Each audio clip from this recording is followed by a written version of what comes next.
have no slides. And that was purposeful. The idea, I think, of the last session was to be somewhat contemplative. I always have problems with that word.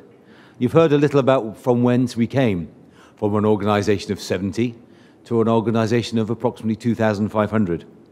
Where are our strengths? They remain in our multidisciplinary nature.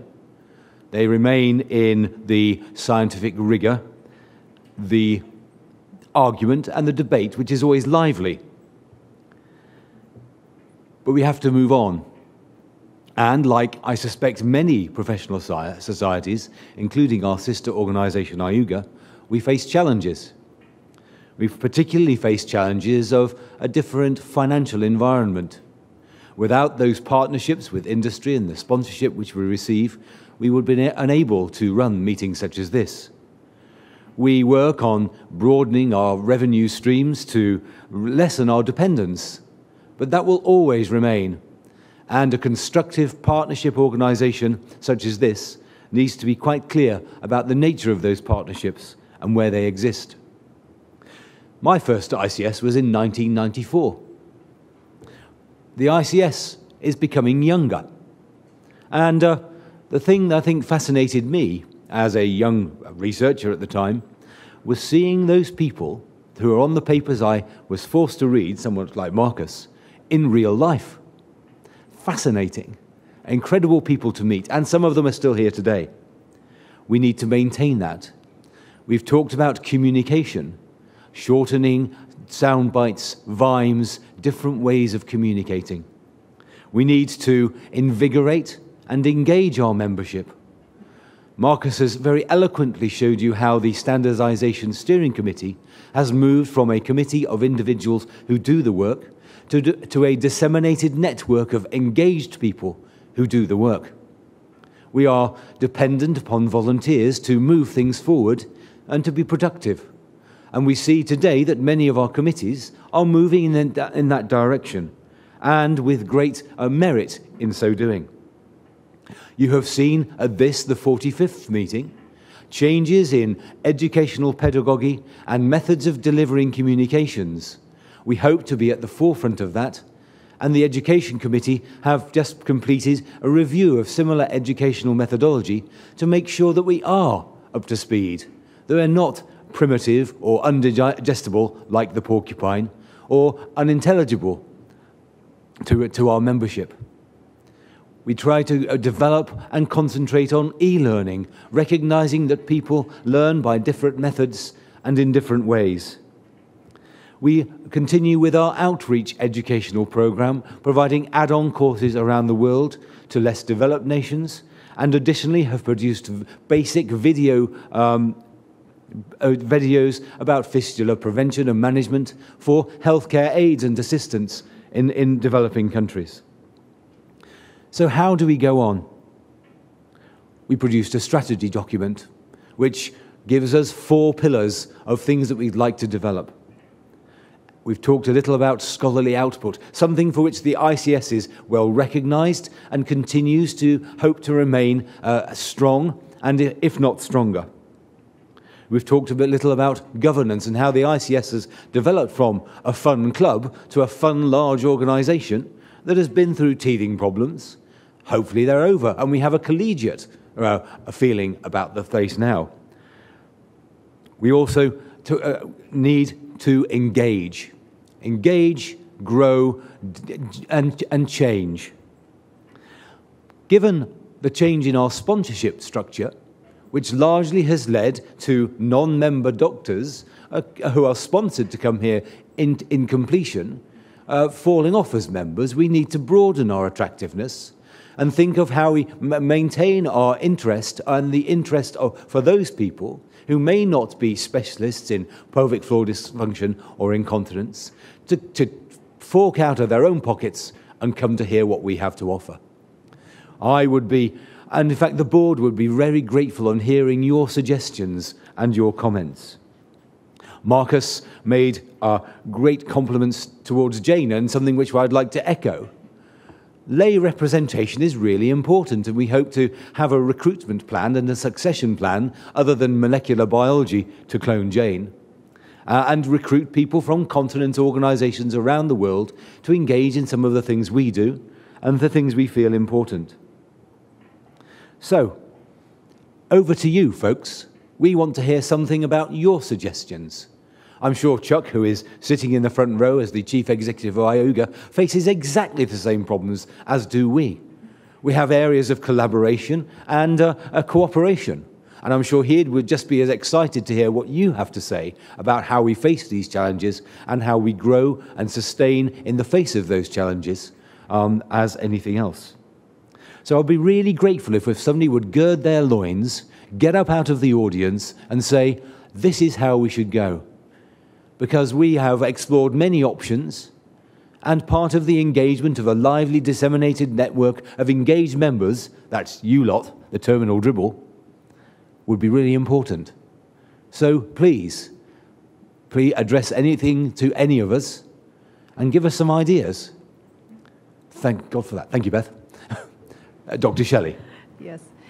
I have mentioned this to the office. It's just really a very small comment. When I started teaching, we had transparencies and slides, so a very long time of technology ago. And I am a paper person, and it's very hard for me at this meeting to not have the paper version, and I would pay for that. If we could just put a little space on the registration to add a cost for people who wanted the paper version to be mailed to them ahead of time so that it could be reviewed and prepared for where you go along the way, and then take notes in the book. It's a suggestion. I think a very valid one. We sometimes ignore that people learn and study in different styles. That's true. And certainly it's something we would consider. How many people would like to see an option for a paper version, even if it means pay? Oh, right, okay. Fine, thank you. That's something we need to take seriously, and we will do so. Thank you. How do we make ICS relevant and continue to make it relevant and attractive? How do we get more people here? We know that ICS has a very loyal following, a stable, recurrent membership. But that isn't enough these days. How do we grow? What do we do differently? It may put some of you on the spot, but again, how can we face the challenges of the future? Thank you. Just a suggestion, I'm setting up a new business and I'm starting a new website. And as I do that, I'm looking for content that I can steal for free.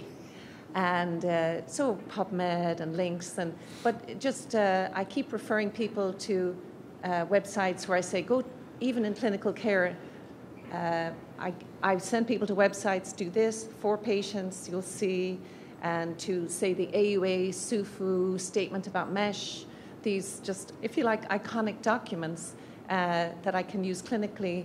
I'd like to be always able to say, go to ics.org, here, but also to steal stuff for my own website. So if there were a refreshed and freely available to members content, I wonder would people download, say, a blog, I could call it, the weekly update from ICS, that if you're a member, you could download to your private website for free.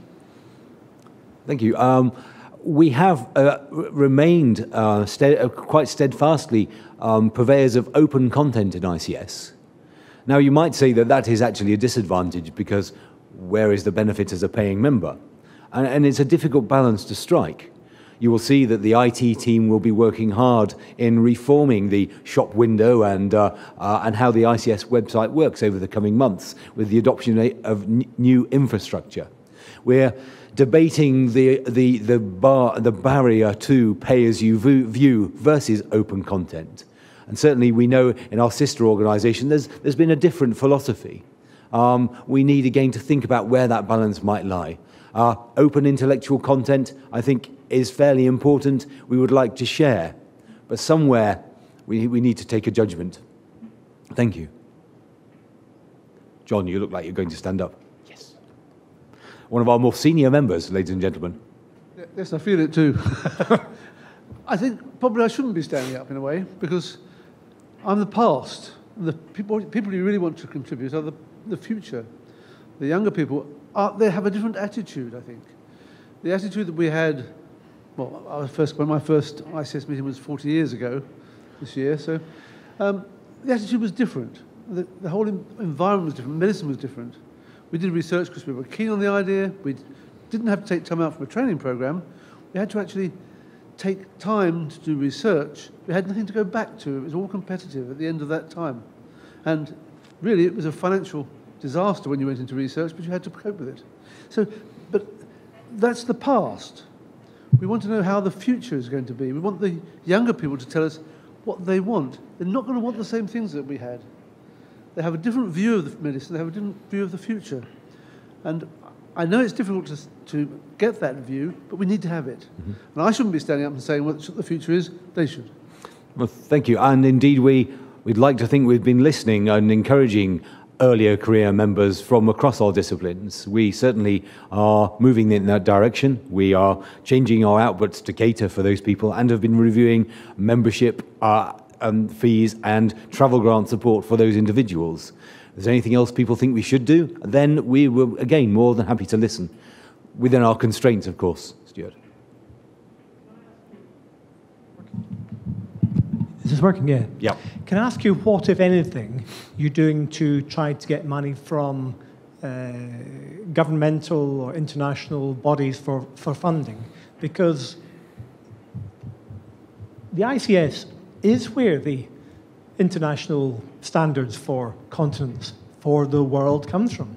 And why should funding from that not come from major sources of funding which are used elsewhere in the world? World Health Organization, big governments, whatever. Currently, unfortunately, nothing. And that has been something that, from our last strategy meeting, we intend to commission. Certainly a review of where we might find either philanthropic money or governmental or statutory money which might aid us to further our mission. And I think it is a whole and is a potential source of that diversification of revenue streams. It's something that we've really rather neglected. And it's very pertinent now when we have a shrinking financial envelope in terms of our traditional sponsors. Very, very, very timely. Chuck, are you in IUGA? Similar plans?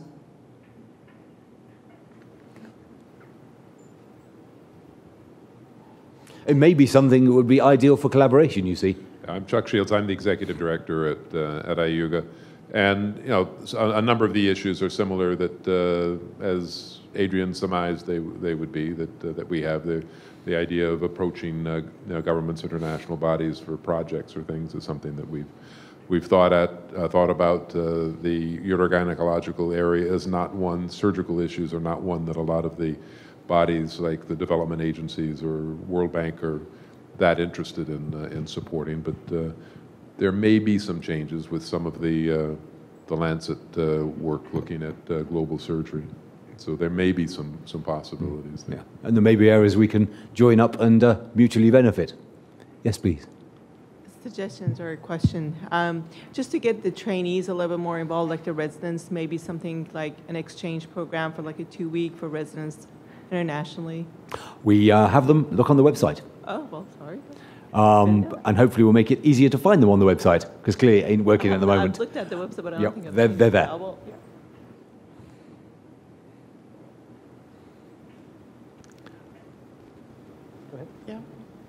yeah. Please. Maybe a suggestion that not everybody is able to travel to the annual meetings. That part of the program could be made available like a webinar for members, or for a payment. Maybe another. Yes, we do make the highlights available, but the idea of almost a satellite post meeting has come forward, and certainly that is done in various locations spontaneously by members visiting here. But yes, that's a very good idea. Thank you. Adrian, hi. This is. I'd love to have some ideas to throw at you, but I think it's just to highlight the multidisciplinary nature, the uniqueness of ICS. I'm an engineer, a scientist. I come to this meeting because it's the only one internationally where I feel I have a place, and we need to hold on to that. Now, there are several colleagues in the UK who are not here, but we're certainly less than 9 out of 70 in that original meeting, proportionally. So I know it's part of our vision to do that, but just encourage you to keep hold of that. And yep. Thank you. And I think great kudos to Cara and the committee this year who have really invigorated our view and inclusiveness of the translational science element. And maybe this is something else we need to focus upon. I was just going to go on to the other suggestion about webinar sorts of things. How about virtual meetings? Our Physical Therapy National Organization now has a version that is virtual. So while the meeting is going on, there are other people all over the country that are going on to the website and watching at the same time, in real time, submitting comments and getting questions answered. And then they go to their little meeting rooms and they can talk to each other via little icons or whatever you call them, emojis, and they feel like they are participating and networking and...